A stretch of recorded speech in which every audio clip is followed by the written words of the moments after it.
mengenai merancang aplikasi APJBSI, yaitu aplikasi penyedia jasa bantu simplifikasi menggunakan metode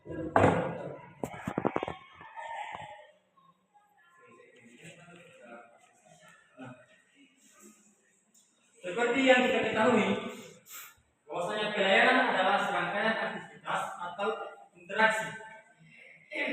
Berarti kita akan menyediakan sebuah jasa agar bagaimana jasa tersebut bisa membantu melayani keperluan warga masyarakat. Dan kemudian terjadi adalah interaksi individu atau kelompok dengan pihak yang lain. Di sini dilakukan oleh salah satu partai Dr. Rob dan White pada tahun 2016. Nah, permasalahannya dalam permasalahan ini itu saya ambil dua masalah. Yang pertama, bagaimana membangun sebuah aplikasi penyedia jasa layanan di desa atau Samarinda menggunakan metode relasi atau metode LP. Itu yang menjadi masalahnya. Yang kedua, bagaimana penggunaan aplikasi penyedia jasa layanan dapat meningkatkan efisiensi produksi jasa dan di desa Samarinda. Ini kah?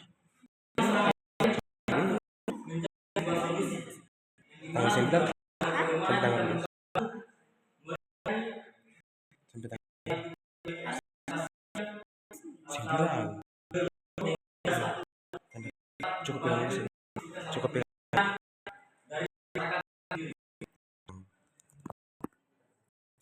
Penelitian itu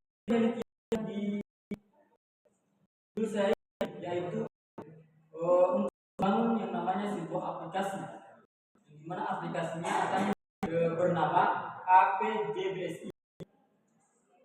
APJBSI itu singkatan aplikasi penyedia jasa tanggal 8 kan hari ini. Atau Sempeda ini terletak pada salah satu kabupaten yang kabupaten salah. Dan kita akan membangun sebuah jembatan berkomunikasi antara satu sama lain. Metode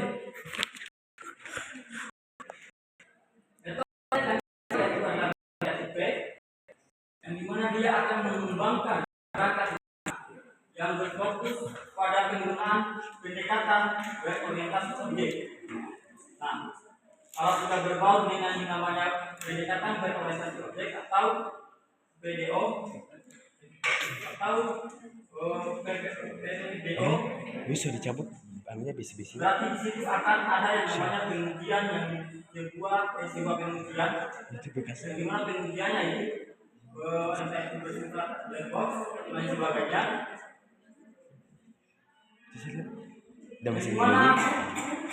Yang dimana RUP ini dia menyediakan sebuah kerangka kerja yang fleksibel dan kemudian dimana kita dapat disesuaikan sesuai dengan kebutuhan. Kebutuhan apa saja yang disediakan, yaitu melalui wawancara dan sebagainya.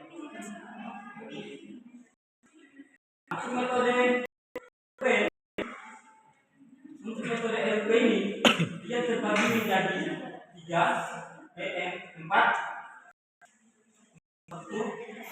Yang pertama analisis. Untuk analisis ini seperti kita ketahui, analisis akan lepas dari metode. Kenapa? Karena ini mencapai tujuan kita butuh yang namanya analisis.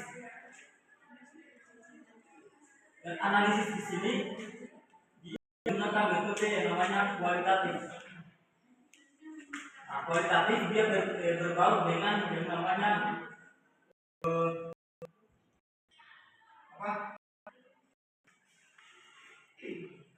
kayak semacam sejarah fenomena. Dia sistem sistem, kita menggunakan namanya sistem apa yang akan kita rancang atau bagaimana proses dari aplikasi tersebut. Dan pakai Bootstrap atau Figma dan sebagainya. Nah, setelah kita rancang yang namanya sebuah aplikasi atau desainernya, maka kita akan melakukan namanya modding.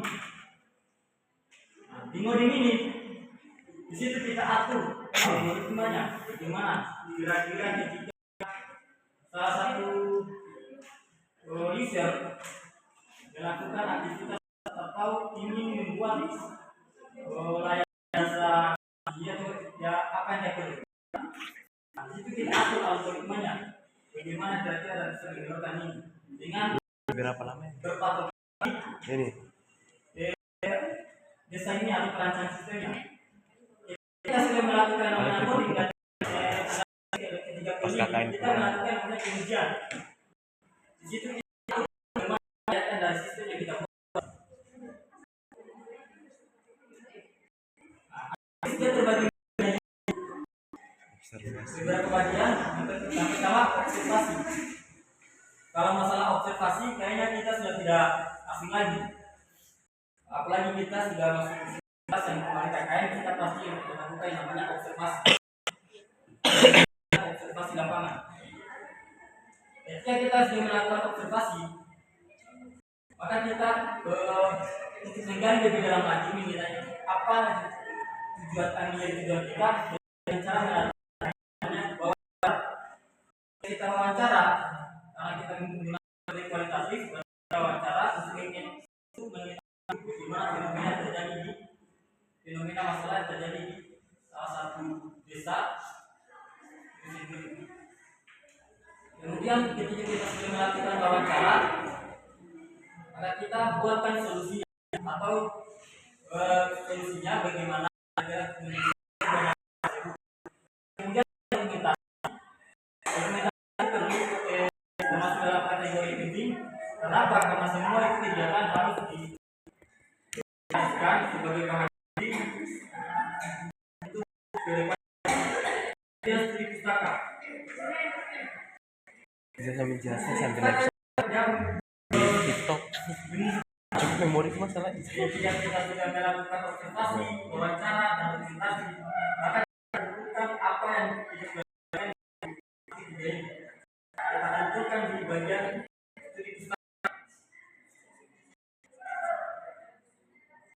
Nah, untuk dalam hal ini, di sini kita perlu analisis dirancang dengan satu kali dalam wawancara dengan kalau untuk rancangan sistem kita bisa satu bahan. Paling lama itu di sini yaitu modding. Moddingnya dia bisa butuh selama 4 kali modding. Di sini dari September sampai Satu bulan lebih. Dari September ke November. 40 hari. karena di sini Lam. modding yang diatur dalam moddingnya itu yang pertama adalah pemikirannya, yang kedua adalah algoritmanya. Karena apa? Karena ketika kita salah menaruh logika di dalam modding itu, maka yakin dan percaya sistem kita itu akan banyak yang salah arah. Kemudian pengujiannya, kalau pengujiannya bisa kita lihat, itu pengujiannya ini pengujian sesuai dengan keahlian kita yang biasanya digunakan untuk pengujian black box. Nah, yang di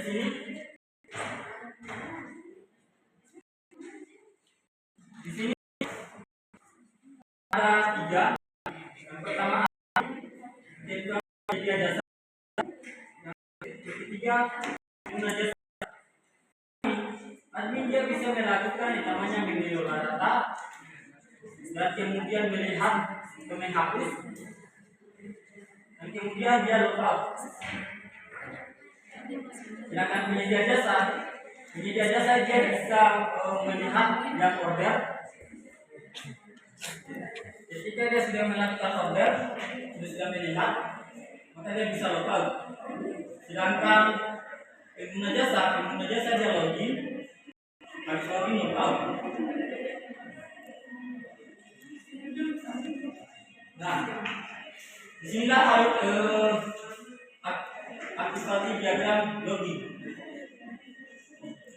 Nah, ini gambaran yang telah saya ambil. Yang pertama adalah membuka halaman web. Ketika admin sudah melakukan namanya halaman web, berarti dia sistem akan menampilkan tampilan website atau yang berupa halaman login. Ketika di situ dia sudah melakukan namanya memasukkan username dan password. Izin lagi. Ketika dia sudah melakukan namanya username dan password, di situ dicek apakah username dan passwordnya benar atau salah. Ketika dia salah, kembali ke penyebutan username dan password. Tapi ketika dia benar, dia akan masuk di login. Ketika login tersebut, dia akan membuka yang namanya halaman website atau sebelumnya dari dashboard. Ketika sudah mengakses itu, dia sudah bisa ke lokal. Aktifasi diagram pengguna jasa. Nah, kalau pengguna jasa kemudian menampilkan halaman katalog atau login. Ketika sudah menampilkan halaman tersebut, pengguna jasa ketika sudah menampilkan halaman pengguna jasa, dia bisa memasukkan akun dan password. Kemudian ada halaman dashboard, mencari jasa yang diinginkan atau surat-surat yang diinginkan, kemudian menampilkan jasa yang dicari, melihat media jasa. Nah, kemudian menampilkan jasa, kemudian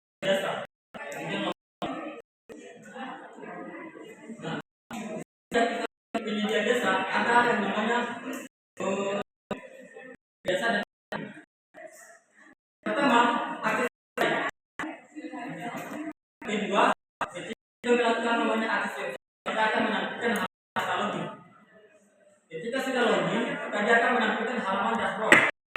Kemudian melihat jasa dan menampilkan video data yang menyajikan berbagai penyedia jasa.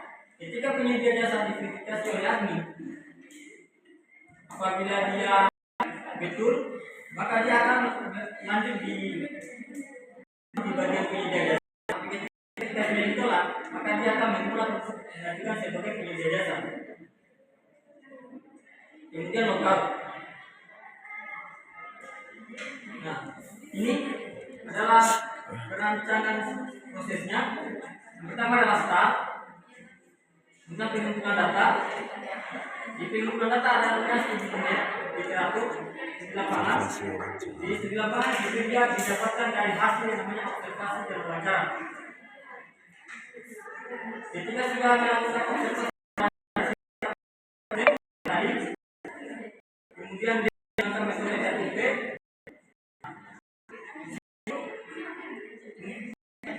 Ada proses bisnis, masalah, dan identifikasi kebutuhan sistem, identifikasi aktor, dan kemudian elaborasi. Ada diagram, aktivasi diagram, kemudian setelah selesai, ada implementasi ke bahasa pemrograman.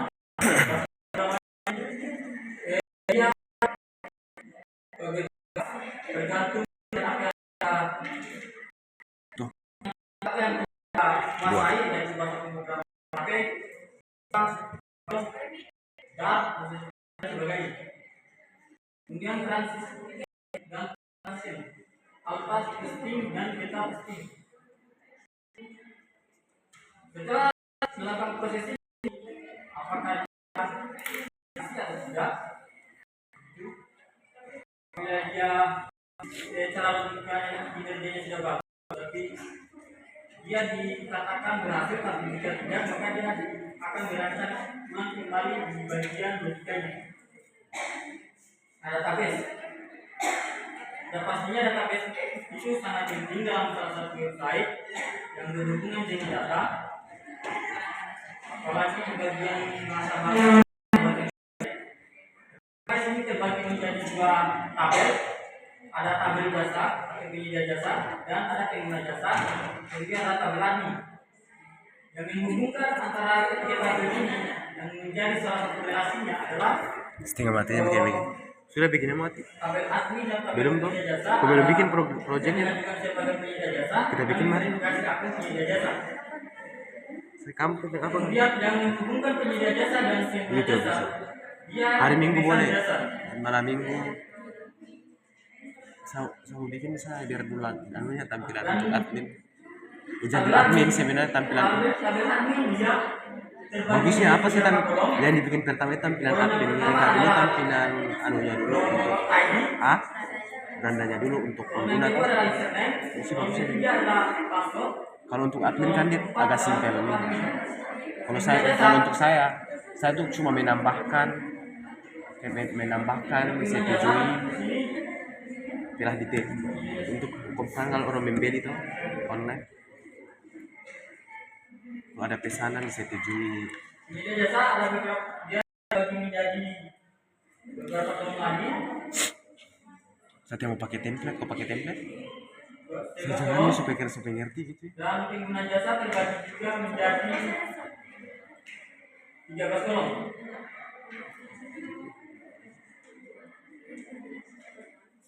Biar sesuai anuku, sesuai karya aku. Nah, mungkin dari sini presentasi dari saya.